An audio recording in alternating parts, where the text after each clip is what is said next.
ยินดีต้อนรับสู่คุณจอห์นสดี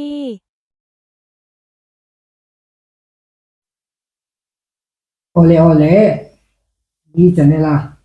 mi real estate idea, mi real estate, emo FB mi real estate, emo real ship, emo ta,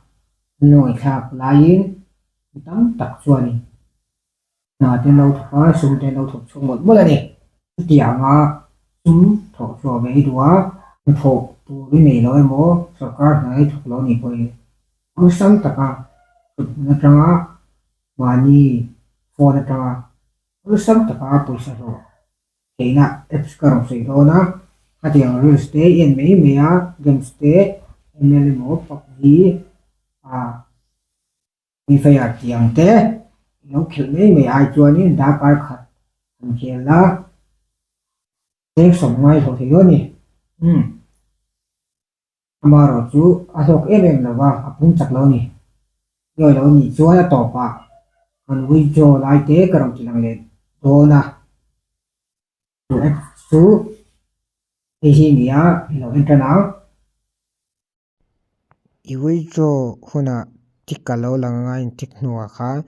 paisa khalo lot ngal do ni o iji pe ya kha ni benga kha una ti chuan paisa choya ngai lo a thon vek ni khel thei ti na ni chu he ta ka thai te hi an open la ti chuanin he ta wallet lem lang hi lut ma sa phatang o he hi sei fi ma sa phot don tai la tian cheng som pakhat le point som ni parukan ya ti chuan in hei he tla ya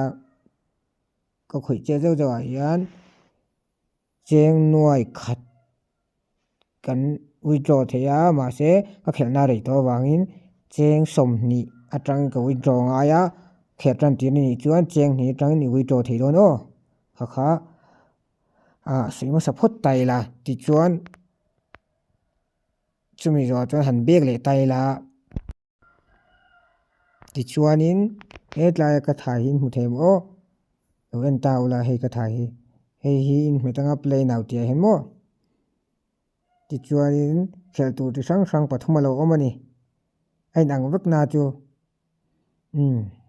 pathuma lo oma ti chuan chungber hi in met do ni fi ti a hen metanga chumi ma chuanin he ka thai a khan time lo om do ni 2.5 nimita lo ni tha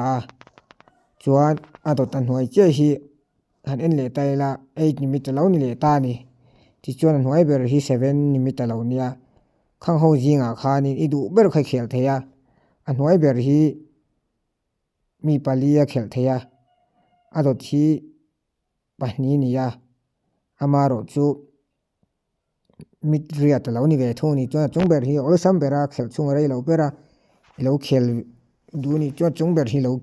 khel do nia ti chuan in a khel dan tur chu lo hreta a bek le tai la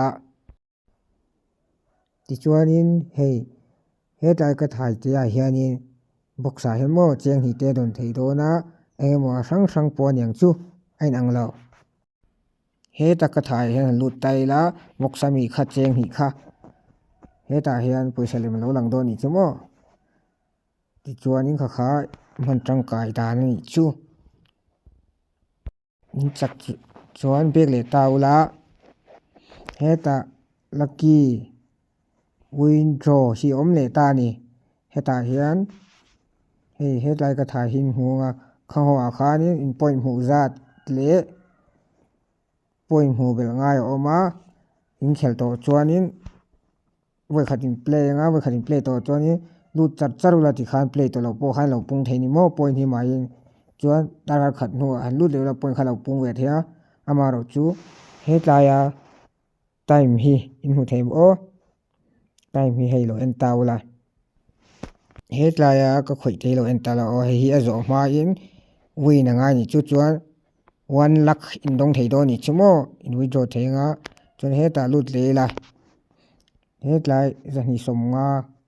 ka thai hian lut le taula hei po hi anga yang thau khan cheng sang sarin dong thei do ni chumo chuan hemi time chung hian ton hmana nga ni chu chuan score zat po lo in ziak le ta a chuan bek le tai la chuan han bek le ta ula chuan in hei headline ka thai ate hian han lu la play now te hen mo ti chuan in ti hen lo langa invite ti a hian i thian te poi invite hen lo download be theya thai bel hen mo ti chuan in invite ta kha hei he ta lo langa a khel ve chuan in khel tlang the ma se in online tlang ai o puisai nga tok toi ti huna i wi do du chuan headline wa la thim he ta la ke chu cheng so pa ka na ya chuwang ka wi cho thei ri lo wa cheng som hi ne ngai ka ti to khamo ti chuan in alo zo ta a lo hlok pui ngai ka bai sei lo khel ve ngai ro nia thil dang khel lo in games khel te lo ngai na ve ni chuan real estate en mai mai lo in le ka channel chau poi lo mi dang channel ate mai che real estate en mai mai lo in